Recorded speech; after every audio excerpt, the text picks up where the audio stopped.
this week we are back with another library reading challenge, which I'm so excited for. We are only reading books from our library, and that can be either our Libby app or books that we physically picked up from the library. We are going to do a little library trip. I don't know if I'm going to pick up anything from the library physically because I do have some Libby holds that I'm hoping to get through, and some of them only have a couple days left on them, so we need to be some speedy readers. The vampire books still have a very strong hold on me, but also I'm back in my fantasy romance bag. It's a mix of like fantasy and fantasy romance. I've been having the most wonderful time with Zodiac Academy, and I feel like it's just reignited this like spark for fantasy romance for me. So I do have The Robin and the Oak Throne by K.A. Lind. I have a hold for this on Libby for the audiobook. So I'm going to be doing some immersive reading in this vlog. It's urban fantasy and it takes place in New York City. However, we kind of switch between low fantasy in New York City that's been overrun by like monsters, which are like fae and werewolves and all of the fun creatures that we absolutely love. But then we do switch between this more like traditional fae fantasy world. There's a warlock as our MMC in this named Graves, and he is so gorgeous. Hold on, let me show you his picture. Oh my gosh. We on my Patreon are doing a reread of Empire of the Vampire because the new book comes out in November, so I have to get through Empire of the Vampire by Jay Kristoff. I have the audiobook on Libby for this as well, so we will be immersive reading slash switching back and forth. I'm really debating on this reread if I want to annotate this book. It will take me longer to get through, but this is the hold that just came in today. So I have the most time with Empire of the Vampire, and I think it would be a really fun experience to annotate this book. But I love this series so much. I'm so scared for the final book to come out. And then the final book, and it's another vampire book, it is not to be confused with Jay Kristoff's series, Vampire Empire. This is by Clay Griffith and Susan Griffith. They're a husband and wife author duo, which they have the cutest story. This is book 2 in this series called The Rift Walker. And this has to do with Princess Adela, who is the humans' only hope in saving slash salvaging their world. This is also like a low fantasy slash dystopian where vampires have taken over most of the world and the humans have to fight back against them. I'm gonna pop up my Libby holds over here. I think that we're going to kick off with Robin on the Oak Throne since this is our most pressing hold that we have.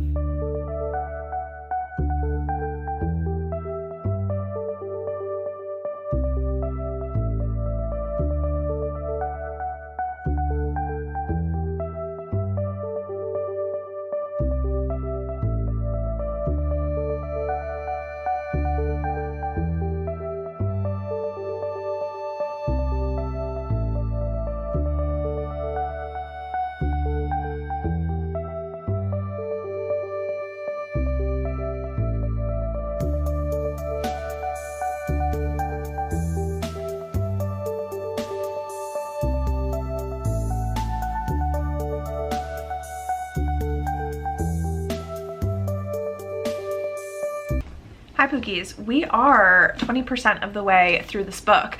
I actually had the shock of my life when I looked at, I'm dramatic, the audiobook is 19 hours long, which seems so crazy. I think that my phone just died.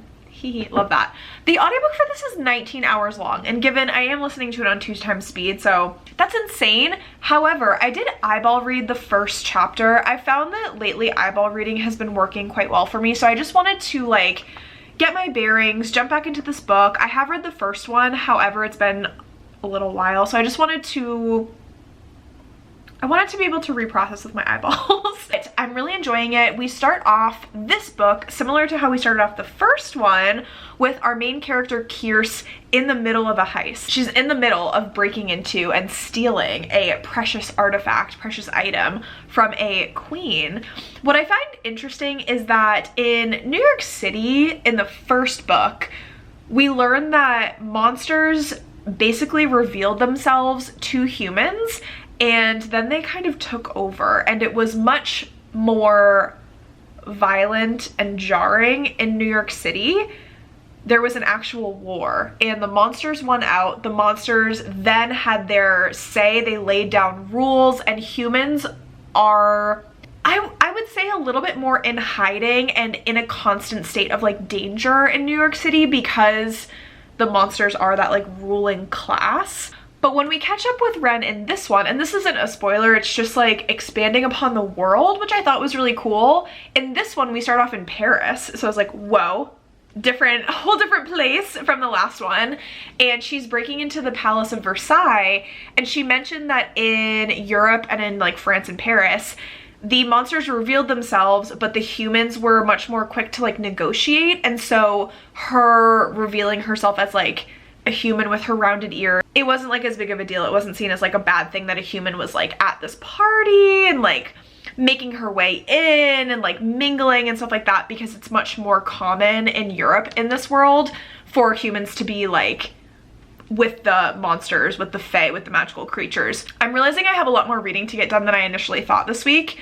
So I'm just gonna try to get absolutely as much of this book done today as possible, and we'll see where we land, and hopefully we can jump into our next book pretty quickly, because We Love You Bunny comes out this week on Tuesday. It is Sunday, and I do have We Love You Bunny on my TBR game as like a completely separate prompt, separate from our library reading challenge, and now I'm like, oh boy, we have a lot of books, including Empire of the Vampire, that we're trying to get through in this final week of September.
We had a wonderful library trip.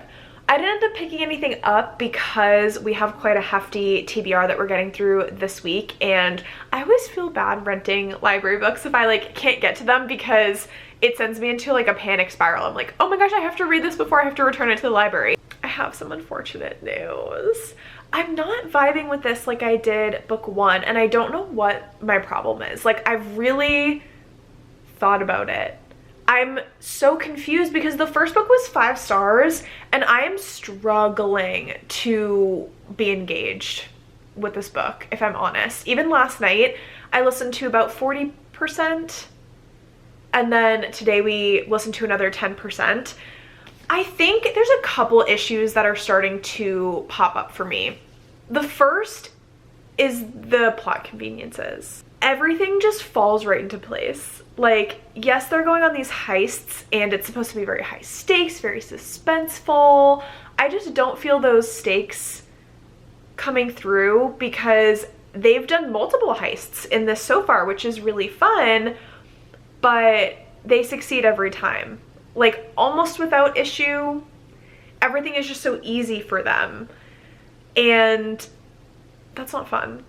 Like, I want it to be dramatic. I want to have my heart beating out of my chest. I want to feel like, oh my gosh, if they don't succeed, they're gonna get caught or like whatever. Everything is such a quick fix, and it also doesn't have any suspenseful stakes attached to it because you just know that they're going to succeed. So that's been a little bit disheartening with this one for me. The other thing is, and I'm kind of shocked because I liked it in the first book, but I don't think that the setting and the world is working for me in this one. And I think that's the reason why I'm going to end up putting this down, because these are two like really big things. Like the plot and the plot conveniences aren't working for me, and now the overall world is losing its immersive factor. I would like to switch to Vampire Empire, the second book, which is called Riftwalker. I think we're gonna start that today because we only have a couple days, 5 days with the audiobook. There she is. And this one's only 14 hours, so it should be a quick read. I really love the narrator of this book as well, so I'm going to jump into that one.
Hello Pookies, good morning. We haven't read too much of the Riftwalker. I'm hoping to get a bit more into it today. I found that yesterday after we DNF'd that book, I just did not feel in the reading mood. I was so disappointed and sad that we were DNFing it and that it didn't work for us. I listened to just the briefest amount of the Riftwalker.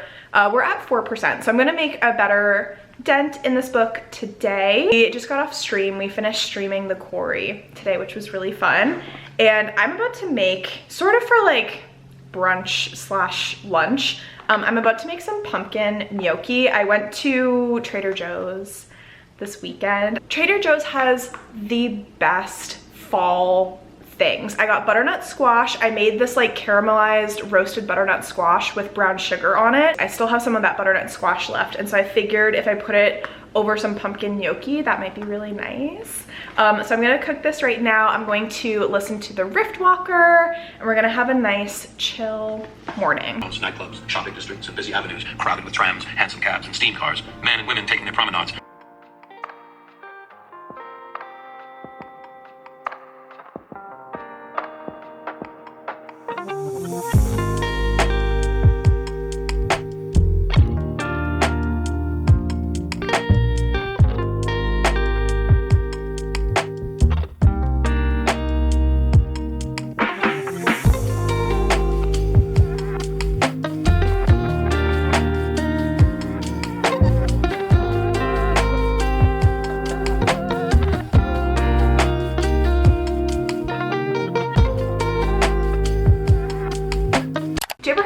days where your full intention is to read and you have time to do so, and yet you just find yourself like doing other things, and then so much time has passed and you're like, oh, I was supposed to be reading today and now it's 5:40 and I have not read as much as I was intending to.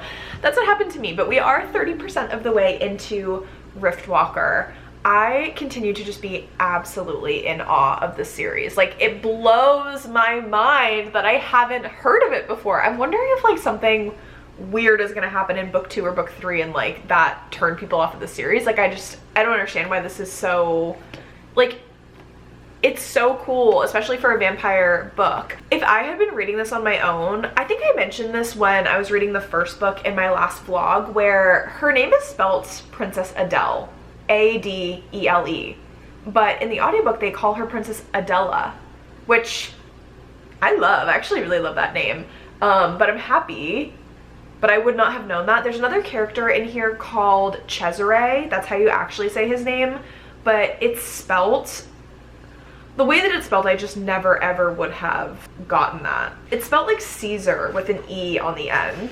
And I would have struggled my way through it. But we have a lot of things that are happening. These books, because they're so short, I really enjoy the pacing because it just grips you from the very beginning and does not let you go. Vampires have taken over the world. They did so in 1870, and it has just been, I want to say like a reign of terror, but there are vampires and humans that are living in different areas of the world, essentially. Vampires do not take well to really warm climates, so humans, although they still live in vampire areas, they're much more living in fear of, and in most cases like enslaved by vampires. So in all of the cold areas like Canada, most of Europe, like Britain is a massive vampire clan. They call them clans. Russia, like all of that. Some parts in the US are also claimed by vampires. The first book is called Greyfriar. We learn that alongside Princess Adela, that's kind of this beacon of hope for society, she is the Princess of Equatoria. The Greyfriar is this notable vampire slayer, but he apparently lives in vampire territory, but he has been killing vampires for a long time. He's almost like a legend. He's almost like a myth or a legend because not many people have met him, but like people just know of him. And in the first book, when Princess Adela gets kidnapped by the British vampire clan, she ends up running into Greyfriar and they collaborate. They do a collab. But in this book, we are gearing up towards war, and it's a trilogy, so the third book I'm assuming is going to be like full-on war and the conclusion. I have a feeling that some of the war might take place in this one, but right now we're really building up to it. I'm waiting, like I just want, some of our characters are separated in this book and I just want them to be back together because they make such a good team, and like these are not very romance forward books by any means. They're much more fantasy plot forward, but like there is romance. There are these like political relationships that are happening in here, and I just want Princess Adela and the Greyfriar to be back together.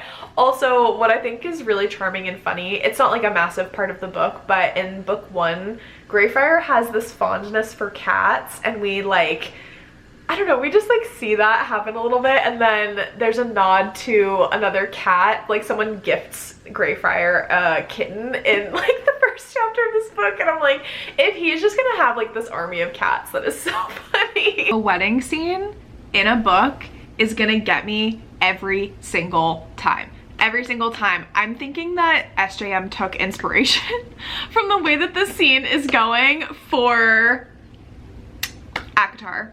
That's all I'll say. It is perfect. It's honestly, I was gonna say it's better, but like it's very on par with that scene from that series, and I'm having the best time.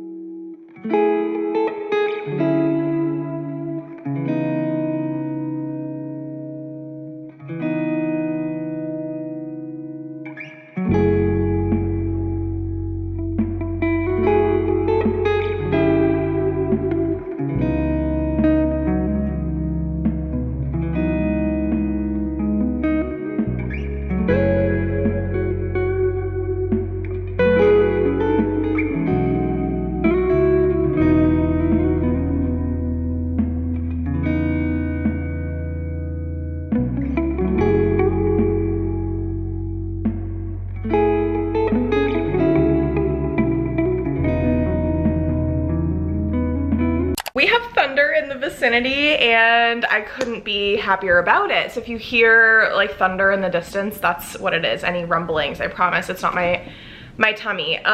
We just finished the Riftwalker. I think I'm gonna give this 4 stars. What I really loved about this book is it went in a direction that I was like sort of anticipating, but not really. It took us to a completely different place in the world. What's happening with Princess Adela's character, I'm happy that it happened, but it didn't play out in the way that I was anticipating, because she is a princess who is so loyal to her empire and she's so loyal to her people, and she wants, like, she knows the role that she needs to play, and I thought that she was going to choose her people over any of her wants and desires. And I'm happy that she sort of stood up for herself in this book.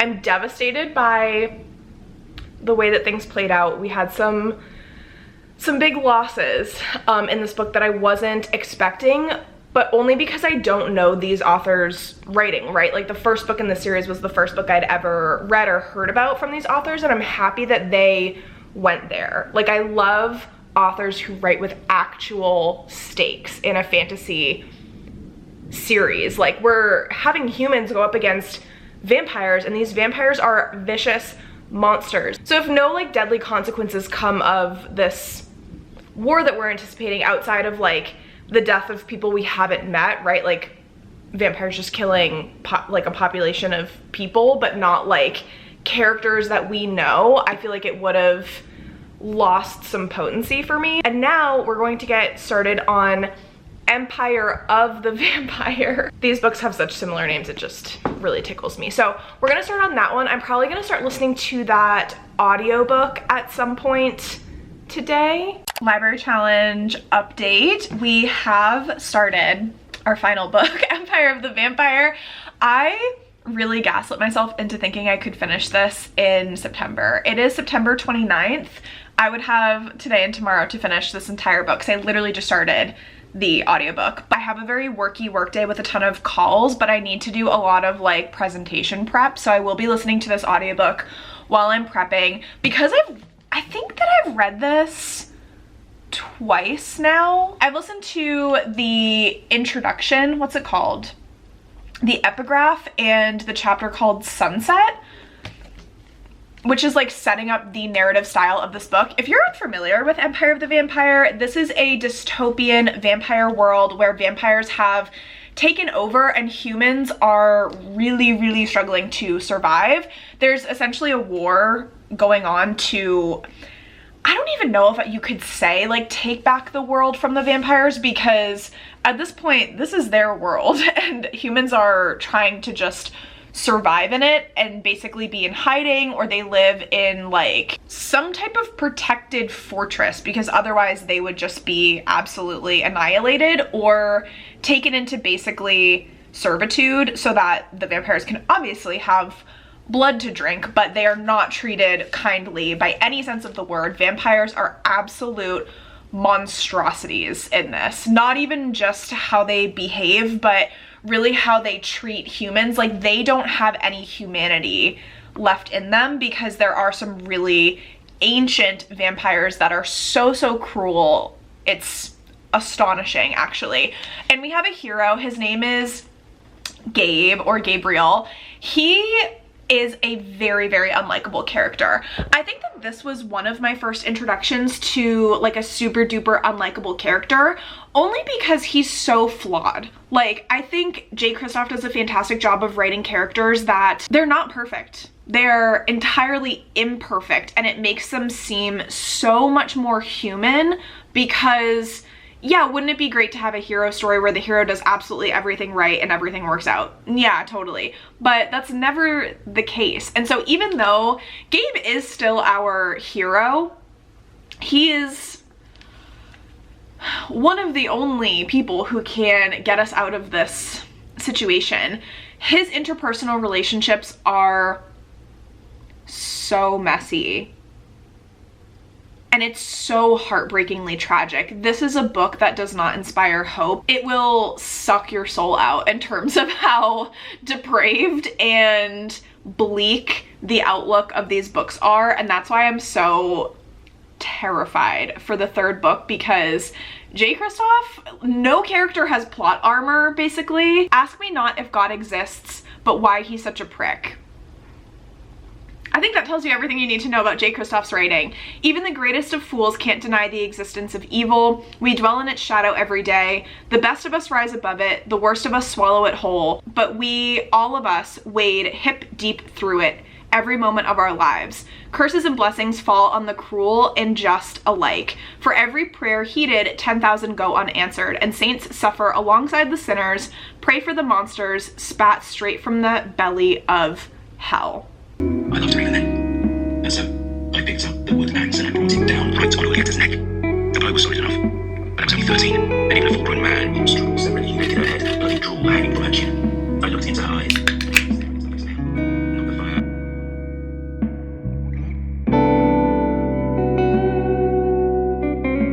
The weapons that kept us safe: fire, silver, most of all, sunlight.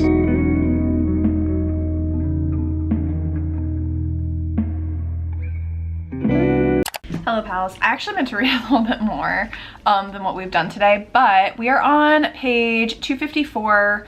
We're on book 3, chapter 10. These books are weird where it's broken out into different like books, like sections within this. The impact of some of the plot reveals definitely still holds weight for me, which I'm actually really happy about because I thought it was just going to be like, yeah, okay, I remember all of this. And for the most part it is, but there was one piece where I like remember what happens, but I don't remember how they necessarily get revealed. Each vampire was made by another vampire. So there's like a couple different types of vampires and they have different powers. Like for example, one vampire type is very, very strong and they pass down this like superhuman strength. Like they're strong even for a vampire, and they're sort of like indestructible. Like they can take a hit and like not get hurt.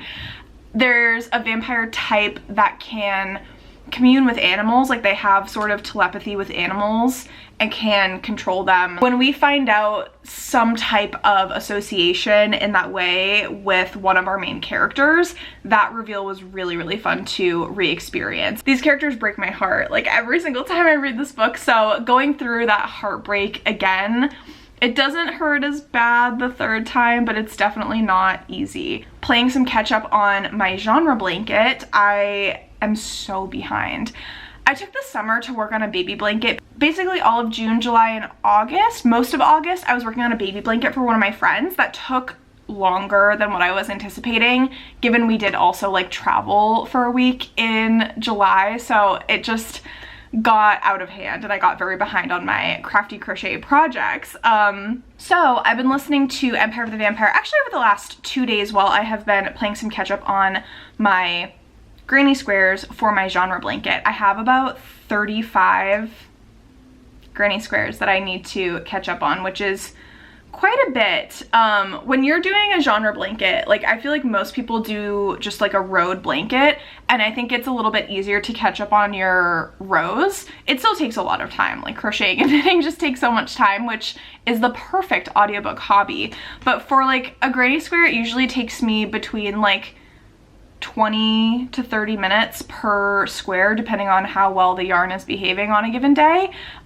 So it just really like adds up in terms of time. However, it's perfect that I have this super chunky audiobook that we are really just listening to. I don't think I'm going to immersive read at this point because having just like a strict audiobook that I can do other activities during would be really nice. In September, I have been eyeball reading a lot more than I have in like my recent past, especially through the summer. I feel like it's been an audiobook / immersive reading year for me. So getting back into eyeball reading in September was so fun, but that also meant that I put a lot of like my hobbies that I can do while listening to an audiobook to the side. But I will check in once we have read more of this beauty. I'm sorry, I have a really bright light behind me, so I'm gonna hold this book right here so that I don't hurt your eyeballs.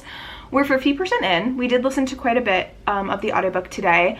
I'm finding myself not like losing interest, that's the wrong way to phrase it, but like zoning out a little bit more because I'm so familiar with the story that I'm like yeah, I get this part, especially the parts that aren't like the most interesting, like battle scenes and stuff like that, I'm very engaged with. But like meeting characters, and I feel like at the beginning, I didn't notice, but there are some character introductions or like relationship building that does take quite a bit of time, that they're just very like jokey and it's very dialogue heavy, and I love them. I love them still so much, but like on a third read of this book, I'm like less engaged with those scenes because like it's just not new. So what I'm thinking is I'm kind of gonna jump around, I think, for the remainder, like the second half of this book, because I still want to refresh on the big plot points, but I'm not super into the like slower middle portion of this book.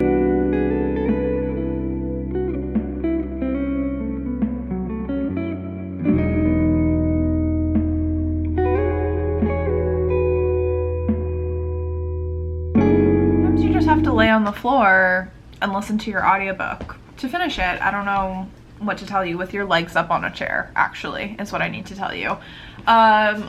We have finished her. I'm glad to have listened to the very end of the book, because sometimes when you read a series, does this happen to you? When you read a series, it's hard to remember like what happens in each book, but you remember that the events did happen. It was good to refresh like how exactly this book ended. We figured out there's a mysterious character through these books, mainly through the first one, because you do figure out who it is at the end, and it's such a big reveal. Like, I remember the first time I read it, that ending really got me. I love how the end of this book really mirrors the beginning of the book, with another flash to Gabe with his interviewer, and he is being held, I don't want to say held hostage, but held captive by the vampires, and we know that they're the enemies, so you're like, what's going on? And that's how the book starts, with his interviewer being like, I need you to tell me your story so that we can record it. And then you get like this really impactful scene at the end of the book with that interviewer as well. It's just written so well. Like, the writing style in this is incredible, and the way that J. Kristoff's brain thought how to tell this story is so good, and it's so unique. I just love it so much. 5 stars again. Third time reading the book. This is always going to be a 5-star read for me. Like, it's never going to diminish. If you've made it this far and would like to let me know that you were here, leave a little stack of books in the comments down below, and I will take that to mean you're going to support your local library. I will catch you in the comments, and I'll see you in my next one very soon. Toodles!